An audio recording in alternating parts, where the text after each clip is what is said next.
नमस्कार दोस्तों, मैं निखिल।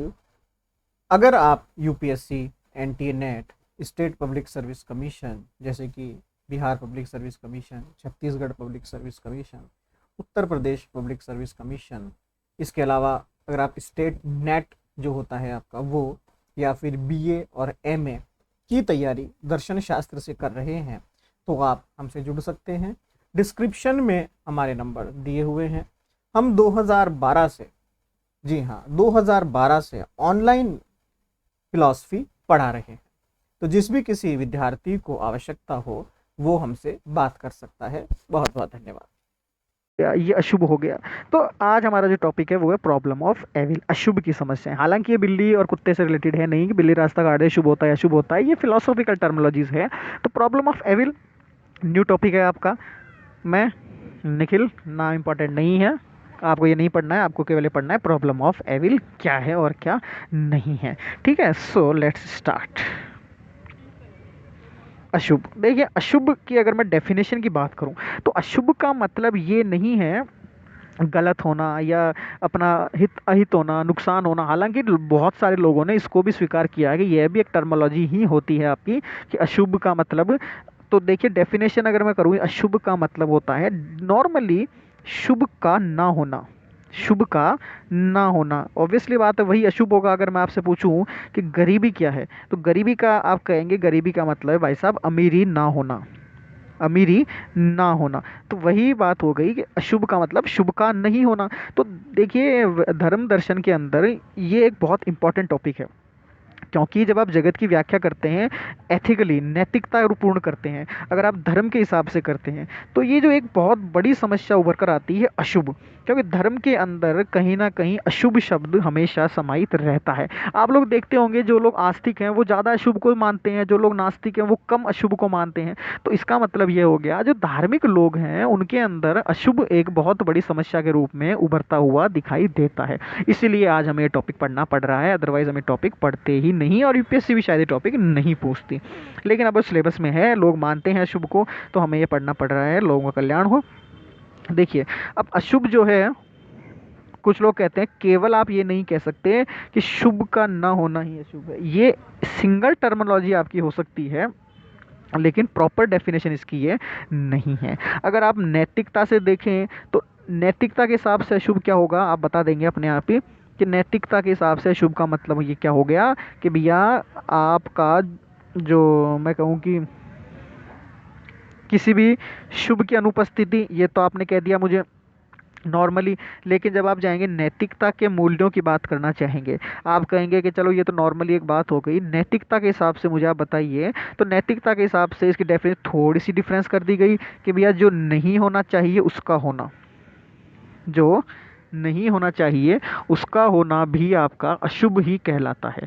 समझ गए आप मेरी बात को? बात वही है, घुमा फिरा कर कही जा रही है और कुछ नहीं है। कान को चाहे आप दाएं हाथ से पकड़िए चाहे बाएं हाथ से, पकड़ना कान को ही है और कुछ नहीं है। तो नैतिकता के हिसाब से भी वही अशुभ है और धार्मिकता के हिसाब से भी वही अशुभ है। आपको सिर्फ इतना ध्यान रखना है कि अशुभ है और कुछ नहीं है। ठीक है, अब अशुभ जो है प्राणियों में साक्षात एक अनुभव का विषय, ये अब मानते हैं। ठीक है, उसको आप साक्षात्कार कर सकते हैं। मान लीजिए आप कहीं जा रहे थे, गिर गए, अशुभ हो गया। बिल्ली रास्ता काट गई, बेचारी बिल्ली तो अपने घर जा रही थी, आप अपने घर जा रहे थे, बिल्ली के तो एक्सीडेंट नहीं हुआ, आपका हो गया। बिल्ली पे इल्जाम लग गया कि भैया मेरा अशुभ हो गया। तो ये तो साक्षात का सब्जेक्ट है, आप अपने आप से महसूस कर सकते हैं। अशुभ हो सकता जरूरी नहीं है, लेकिन आपका एक्सीडेंट हो गया, आपको लग गई, तो अशुभ का मतलब ये हो गया कि वो दुखदाई है, कष्टमय है। यह जो है मनुष्य की पूर्णता के पुनीत जितने भी कार्य हैं, मतलब कि जैसे मान लीजिए आप ध्यान करने बैठे, आपको मोक्ष की प्राप्ति होनी चाहिए, लेकिन उसी अवस्था में आपको लघु शंका आ गई, तो वो आपके ध्यान में तो बाधा पड़ गई, आपका तो अशुभ हो गया। अब आप मोक्ष को नहीं प्राप्त कर सकते, अब आप लघु शंका से निवृत्त होंगे, फिर आपने जहाँ से ध्यान शुरू किया था फिर आप वहाँ पर बैठेंगे, तो आपके लिए अशुभ हो गया। तो आपको जो पुनीत कार्य जो पूर्णता के लिए करने हैं आपको, वह भी आपका अशुभ ही होता है। एक आपका इंसान है मैकडकार्ट, बड़े अजीब अजीब नाम है, एक तो वेस्टर्न फिलोसफर्स के नाम है इनका, मैकडा गार्ड। ये कहते हैं विश्व में अशुभ है, विश्व में बहुत अशुभ है। ठीक है, तो अशुभ क्या है क्या नहीं है, हमारा सबसे इंपॉर्टेंट यहाँ पर यह है। देखिए कितना है कितना नहीं है, हम इनको नाप तोल तो नहीं सकते, ये तो आप भी मानते हैं कि भैया मैं 1 किलो दुखी हूँ, आप 2 किलो दुखी हैं, कोई पाव भर दुखी है, नहीं नहीं, ऐसा तो हम नहीं कर सकते। अशुभ कितना कम है कितना ज़्यादा है आप तो ये नहीं कह सकते। हमारा सब्जेक्ट यहाँ पर ये होना चाहिए कि अशुभ है।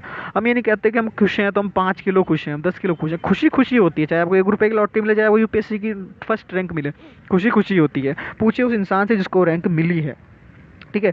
महात्मा बुद्ध ने भी अपने आर्य सत्य में यही कहा था, आपने पढ़ा होगा क्या, कि दुख है। अब दुख है, ऑब्वियसली बात है, दुख का मतलब क्या है, सुख नहीं है, सुख नहीं है इसका मतलब क्या है, वो अशुभ है। तो बुद्ध भी इस बात को स्वीकार करते हैं। तो अशुभ एक बहुत बड़ी समस्या के रूप में उभर के सामने आता है। डायग्राम में जैसा आप देख रहे हैं, अशुभ को मैंने 2 भागों में डिवाइड किया है, एक प्राकृतिक अशुभ, एक नैतिक अशुभ। प्राकृतिक अशुभ आप समझ गए होंगे, प्राकृतिक अशुभ का मतलब क्या हो गया। प्राकृतिक अशुभ का मतलब ये हो गया कि आप रात को सो रहे थे, भूकंप आया और जय सिया राम, सब निकल लिए, ये आपका प्राकृतिक अशुभ हो गया। या आपके घर की हानि हो गई, आपका नुकसान हो गया, बारिश हुई, किसी बिजली गिर गई, प्राकृतिक अशुभ हो गया। आजकल बारिश बहुत आ रही है। नैतिक अशुभ की अगर मैं बात करूं, तो नैतिक अशुभ कैसा होगा, ईर्ष्या, द्वेष, लोभ, क्रोध, घृणा, ये आपकी हो गई नैतिक अशुभ। ये दोनों आपके अशुभ हो गए, ठीक है। अब बात करें अगर हम नैतिक अशुभ की और आपके प्राकृतिक की, तो ये जो हैं आपके बेसिकली एक दूसरे से बहुत डिफरेंस है। आप देख भी रहे होंगे कहाँ बारिश का आना और कहाँ पर एक दूसरे की घृणा करना। लेकिन अगर हम देखें तो इनका रिलेशन एक दूसरे के साथ भी बहुत सारा होता है, ये दोनों एक दूसरे से संबंधित भी होती हैं। कुछ परिस्थितियों में प्राकृतिक अशुभ के कारण नैतिक अशुभ भी हो जाता है। जैसे मान लीजिए बाढ़ आई, लोग फंस गए, लेकिन लोगों ने क्या किया, उनके सामान को चोरी कर करके अपने घरों में रख लिया। प्राकृतिक अशुभ था, लोगों का नैतिक अशुभ भी हो गया। कई बार आपका नैतिक अशुभ होता है, उसके कारण आपका प्राकृतिक अशुभ भी हो जाता है, ठीक है। जैसे कि होता क्या है, लोग भड़क जाते हैं, लोग लड़ाई करने लग जाते हैं, नैतिकता तो उनकी समाप्त हो ही जाती है। उसी चक्कर में अगर मान लीजिए प्राकृतिक हिंसा हो जाती है, प्राकृतिक घटना हो जाती है, तो लोग उनकी मदद भी नहीं करेंगे। अब नैतिकता के कारण उनकी इतने हिंसा फैल चुकी थी, लोग उनकी मदद नहीं करेंगे। तो दोनों एक दूसरे में इंटर रिलेटेड भी है। अब देखिए मेन दिक्कत ये है आपके साथ, इन लोगों के साथ, कि एक तरफ तो आपने स्वीकार किया है ईश्वर की सुप्रीमेसी को, उनकी सर्वोच्चता को। दूसरी तरफ हम अगर बात करें तो एक समायोजन है, कंजक्शन बनाए जाते हैं कई बार, कि एक तरफ आप मान लीजिए, नेक्स्ट पेज ले लेता हूँ, एक तरफ आप मान लीजिए पी, पी को आप डिनोट कर दीजिए, ईश्वर परम दयालु है, ईश्वर परम दयालु है और बहुत ताकतवर है, भीम की तरह, ले लिया। क्यू में आप डाल दीजिए, ईश्वर ने विश्व को बनाया है, आर्किटेक्चर है वो, विश्व को बनाया है, मान लिया। तीसरा आप मान लीजिए आर के अशुभ है, विश्व में अशुभ है। अब देखिए दिक्कत क्या आती है, अगर आप ये कंजक्शंस को फॉलो करेंगे, कंजक्शंस को फुल करने की कोशिश करेंगे, तो अब आप थोड़ी सी दुविधा के अंदर फंस जाएंगे। कैसे फंस जाएंगे, अभी हम फंसा के दिखाते हैं आपको। अगर आप मानते हैं कि पी को ईश्वर परम दयालु है और वो ताकतवर है, मैं मानता हूँ, तो उसने विश्व को बनाया, मानता हूँ, तो क्या उसने अशुभ को भी बनाया है? अब आप कहते हैं हाँ, तो आपको पी को एक्सेप्ट करना पड़ेगा। अगर आप पी को एक्सेप्ट करते हैं तो आपको आर को इग्नोर करना पड़ेगा। अगर आप आर को इग्नोर कर देते हैं तो पी इग्नोर हो जाएगा। अगर पी इग्नोर हो जाता है आपका, तो कहीं ना कहीं आपका आर भी इग्नोर हो जाएगा। तो तीनों कंजक्शंस आपके एक साथ फॉलो नहीं हो पाएंगे और ये बहुत बड़ी प्रॉब्लम क्रिएट कर देगा। तो अशुभ के साथ यही सबसे बड़ी प्रॉब्लम है कि या तो आप वो ईश्वर की सर्वोच्चता प्रूफ नहीं कर पाएंगे। आप अगर आपने ईश्वर की सर्वोच्चता प्रूफ कर दी तो आप नैतिकता को प्रूफ नहीं कर पाएंगे, और नैतिकता अगर आपने प्रूफ कर दी तो अशुभ, तो समस्या वापस वहीं की वहीं खड़ी हो जाएगी। तो ये सबसे बड़ी एक प्रॉब्लम कंजक्शंस के रूप में इसके सामने देखी जाती है। अब इसके कुछ सॉल्यूशंस भी बताए जाते हैं लोगों के द्वारा। जैसे मान लीजिए कुछ तो अनिश्वरवादी जो ईश्वर को मानते ही नहीं है, वो अशुभ के बारे में अपने क्या विचार रखते हैं, क्या विचार नहीं रखते हैं, हम इसके बारे में थोड़ा सा देख लेते हैं, ठीक है। अब होता क्या है, अनिश्वरवादी कौन, जो ईश्वर को नहीं मानते, ईश्वर को नहीं मानते, ठीक है। और अशुभ कौन, शुभ का ना होना, शुभ का नहीं होना। तो अगर हम दोनों की तुलना करें एक तरफ आप ईश्वर को नहीं मान रहे, तो जो कंजक्शंस थे आपके पास अभी थोड़ी देर पहले पी क्यू आर के, तो ईश्वर जब अगर सर्वशक्तिमान है ही नहीं तो आप उसको हटा दीजिए, पी आपका अबॉलिश हो गया, फिर आपका बचा था क्यू के उसने विश्व को रचा है, उसको भी आप हटा दीजिए, अब बचेगा कंजक्शन आर के, विश्व में अशुभ का अस्तित्व है। तो अनिश्वरवादियों की अगर हम बात करें तो अनिश्वरवादी तो डायरेक्ट इस बात को मान लेते हैं कि विश्व में अशुभ का अस्तित्व है, प्रूफ करने की आवश्यकता नहीं है। बौद्ध दर्शन पढ़ के देख लीजिए, 4 आर्य सत्य में पहला सत्य यही कहा गया है कि ईश्वर क्या कंडीशन क्या है, ईश्वर नहीं है इसका मतलब दुख है, और यही सबसे बड़ी बात है आपकी ये अनिश्वरवादी धर्मों की। ठीक है, अब हम बात करते हैं, अगर हम साधनतावादी समाधान भी आते हैं थोड़े से इनके। साधनतावादी समाधान बेसिकली कहते ये हैं कि अशुभ की उपस्थिति जो शुभ तत्व है उसकी उत्पत्ति और विकास के लिए आवश्यक है।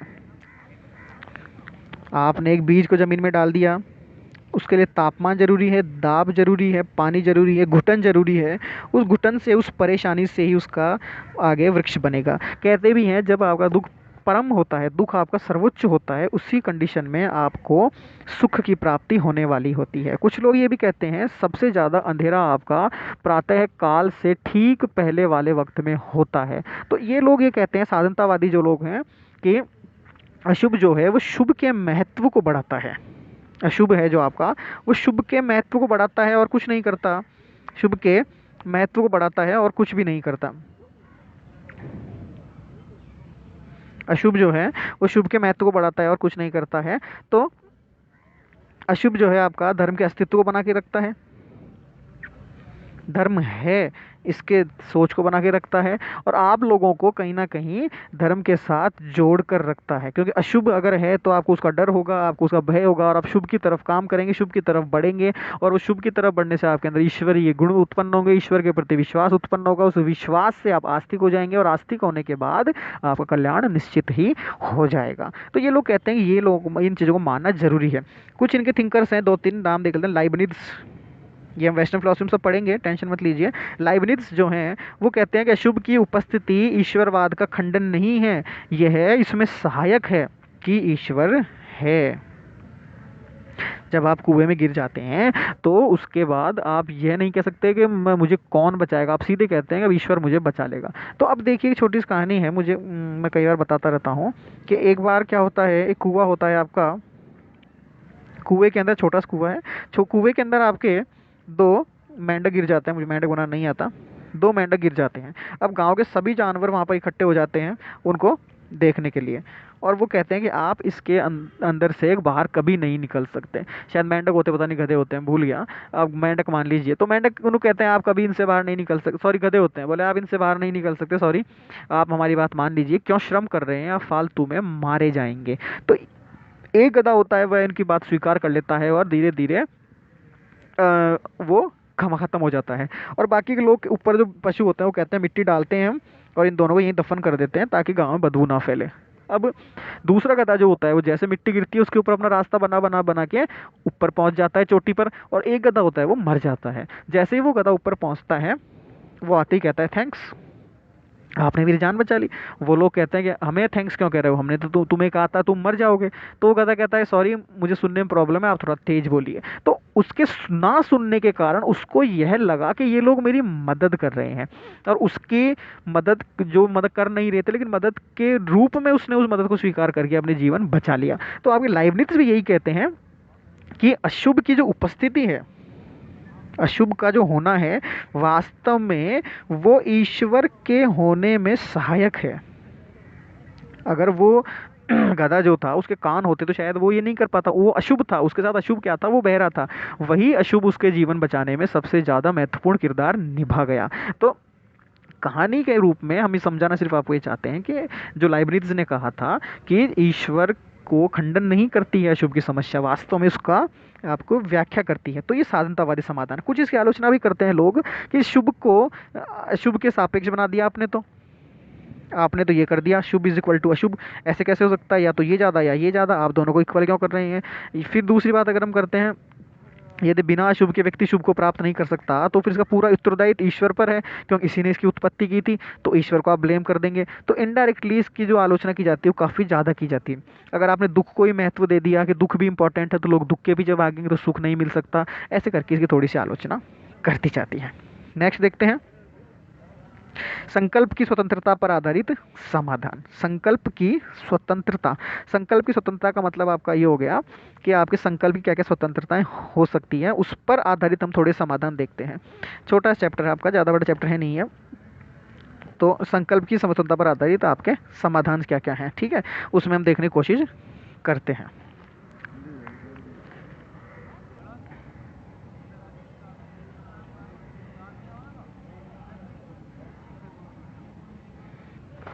तो संकल्प की स्वतंत्रता के ऊपर आधारित आपके कितने समाधान हैं, क्या क्या हैं, हम देखने की कोशिश करते हैं। तो अशुभ की समस्या के समाधान के अंदर हम जो है ईश्वर ही पूर्ण सत्ता मानते हैं, और सृष्टि के होने से ना तो उसका कोई कमी होती है, ना ही उसकी पूर्णता में कोई वृद्धि होती है, ठीक है। ईसाई मत इसको मानने वाला सबसे इंपॉर्टेंट मत है, ईसाई मत इसको ज़्यादा स्वीकार करता है। ये मानता है कि सृजनात्मक ये जो प्रेम है आपका ईश्वर से, वह अपने प्रेम में विह्वल होकर जीवों की रचना करना चाहता है और उसकी पवित्र सहभागिता के योग्य हो जाता है। इन द सेंस, यूँ जब आपका ईश्वर जो होता है वो प्रेम के अंदर जब भर जाता है, तो उसके बाद वो इंसान की रचना करता है। तो संकल्प के कारण ईश्वर ने अपने एक संकल्प के कारण आपकी रचना कर दी, और इसके ऊपर ये चीज़ें बताई गई है, ठीक है। तो ये कहते हैं कि सद संकल्पी जीव वो सब जीव हैं जिनमें इच्छा की स्वतंत्रता है, जैसे ईश्वर में, ठीक है, जो अपनी इच्छा के अनुसार स्वतंत्र रूप से कर्म का चयन कर सकते हैं। यहाँ संकल्प स्वतंत्रता से बुरे कर्मों के भी चयन की संभावना कहीं ना कहीं विद्यमान है। आप जो कहते हैं ना ईश्वर ने बुरा क्यों बनाया, तो संकल्प स्वतंत्र है, उसने उसको भी स्वीकार कर लिया होगा, ऐसे लोग ये स्वीकार करते हैं, ठीक है। तो ईश्वर ने मनुष्य को संकल्प स्वतंत्र प्रदान कर दिया, मनुष्य ने इस संकल्प स्वतंत्र का दुरुपयोग कर दिया, इसके कारण क्या हुआ, अशुभ उत्पन्न हो गया, अत्याचार हो गया, हिंसा हो गई, विषमता हो गई, चोरियां हो गई, डकैतियां हो गई, रेप हो गए, क्राइम्स हो गए। तो मनुष्य को संकल्प शक्ति थी, संकल्प के कारण उनका दुरुपयोग होना शुरू हो गया, और रिजल्टेंट आपके समाज में नैतिक अशुभ का कहीं ना कहीं दायरा बहुत ज़्यादा बढ़ गया, और प्राकृतिक अशुभ भी इसके कारण धीरे धीरे उत्पन्न होना शुरू हो गया। आप देख सकते हैं जितने क्राइम्स बढ़ रहे हैं उसके ही अनुपात में आपके प्राकृतिक घटनाएं भी बढ़ती जा रही है, बेमौसम बारिश का होना, ओले गिरना, ये अब आजकल ज़्यादा हो गया, पहले कहीं ना कहीं नहीं था।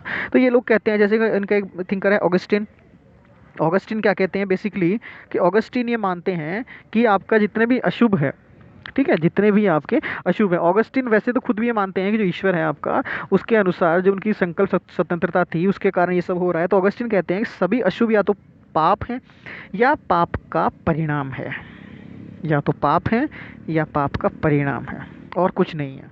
ईश्वर को इसमें आप दखल मत दीजिए, ईश्वर का नाम इसमें मत लीजिए।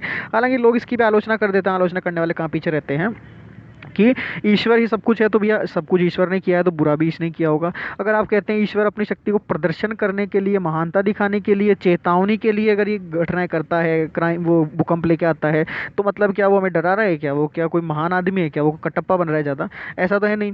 दिखावटी ईश्वर है क्या आपका, अगर आपका ईश्वर दिखावटी ईश्वर नहीं है तो हमें डरा क्यों रहा है, धमका क्यों रहा है वो, या तो सुप्रीम नहीं है, और सुप्रीम अगर है तो उसे हमें डराने की आवश्यकता हो गई। तो ये इनकी आलोचना करने वाले बहुत सारे मिल जाते हैं आपको, ठीक है। आगे हम देखते हैं मिथ्यावादी अवधारणा भी है, कुछ सारी बहुत सारी मिथ्याएं जो मानते हैं, ये मानते हैं कि भैया इस जगत में अशुभ की यथार्थ और वस्तुपूरक सत्ता नहीं है, अशुभ केवल आपका भ्रम है,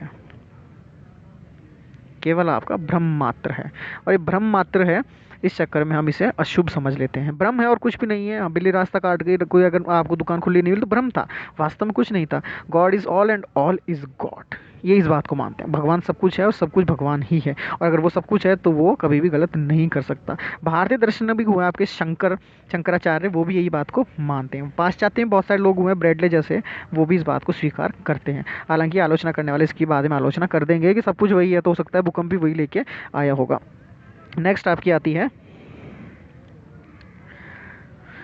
गैर परंपरागत समाधान क्या है इसके, ठीक है। वह यह है कि आधुनिक युग में कुछ ईश्वरवादी विचारकों ने ईश्वर के स्वरूप में ही संशोधन कर दिया, थोड़ा सा उनको मॉडिफाई कर दिया, थोड़ा सा उनको मुकुट या हेलमेट पहना दिया, एक्स वाई जेड। तो उन्होंने क्या कहा, ईश्वर पूर्णतया शुभ तो है लेकिन वह सर्वशक्तिमान कहीं ना कहीं नहीं है, क्वेश्चनिंग खड़ी कर दिया अपने ईश्वर के ऊपर ही।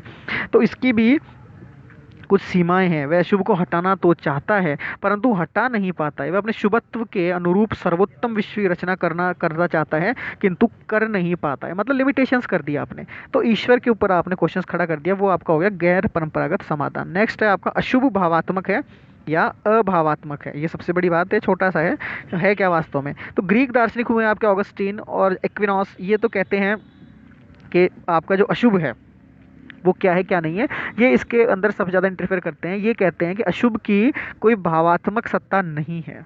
भावात्मक को आप मान लीजिए पॉजिटिव, और अभावात्मक को आप मान लीजिए आपकी मैं अगर कहूँ तो नेगेटिव कह दीजिए, आप प्राइवेटिव कह दीजिए, थोड़ा सा ज़्यादा अच्छा वर्ड मिलेगा प्राइवेटिव। ये पॉजिटिव तो नहीं है, प्राइवेटिव हो सकता है क्योंकि इसकी निश्चित स्वतंत्र अस्तित्व तो है नहीं। फिर अशुभ को अभावात्मक भी आप नहीं कह सकते क्योंकि अशुभ को हमारे जीवन पर गहरा प्रभाव पड़ता है। तो ईश्वरवादियों ने नया वर्ड इन्वॉल्व किया है, वो है प्राइवेटिव, कि ये प्राइवेटिव है। ये तो पॉजिटिव और नेगेटिव हो गया आपका, पॉजिटिव और नेगेटिव। लेकिन जो नया वर्ड आया वो है प्राइवेटिव, वैकल्पिक है। मतलब वर्तमान में शुभ का नहीं रहना भी अशुभ ही है। जैसे जैसे जीव सदसंकल्पी हो जाएगा वैसे वैसे शुभ आपका समाप्त होता चला जाएगा। तो ये लोग इसको मानते हैं, ठीक है। हालांकि इसकी भी आलोचनाएं बहुत सारी होती रहती है कि ये क्या तरीका है, शुभ भी नहीं है, शुभ भी नहीं है, प्राइवेटिव है, वैकल्पिक है। प्रकृति में कैसा वैकल्पिक, बारिश हो गई तो उसमें कोई विकल्प थोड़ी था हमारा, मैंने थोड़ी कहा था बारिश चाहिए, वो तो हो गई। वो कैसे हुई इसको कोई भी डिस्क्राइब नहीं कर पाया। ओवरऑल अगर हम देखें निष्कर्ष क्या निकल के आता है इसका, वो हमारे लिए इंपॉर्टेंट हो जाता है। निष्कर्ष यही निकल के आता है, आपने सभी को देखा, सभी को सुना, कोई पर्टिकुलर समाधान नहीं निकाल पाया। आपको अगर कील से चोट लगी तो आपने कील को शुभ कह दिया, मुझे डंडे से लगी मैंने डंडे को शुभ कह दिया। जितने मस्तिष्क उतने विचार, जितने विचार उतने अशुभ, जितने अशुभ उतनी विचारधाराएं, और जितनी विचारधाराएं उतने आपके दार्शनिक। तो ये बात आगे बढ़ती रहती है, नए नए विचार आते रहते हैं। अशुभ का समाधान हमें आज तक प्राप्त नहीं हो पाया। प्राकृतिक अशुभ हमारे सामने डेली होते रहते हैं, नित्य होते रहते हैं, इसमें कोई नई बात नहीं है। कभी मौसम के कारण, कभी मानव के कारण, और मानव के कारण आजकल ज़्यादा हो रहे हैं। उसी के अंदर तुलना आजकल जैसे लगता है कंपटीशन चल रहा है, कंपटीशन चल रहा है आपका ईश्वर का और मानव का। एक तरफ मानव कुछ गलत करता है, वहीं एक तरफ आपका ईश्वर कुछ गलत कर देता है। एक तरफ मानव गलत करने लगा है, उसी के साथ ईश्वर भी गलत करने के लिए लगा है। दोनों में तुलनाएं चल रही है। मानव कहता है हम 1 लाख लोगों को मारेंगे, ईश्वर कहता है ये लो 2 लाख को मैंने मार दिया।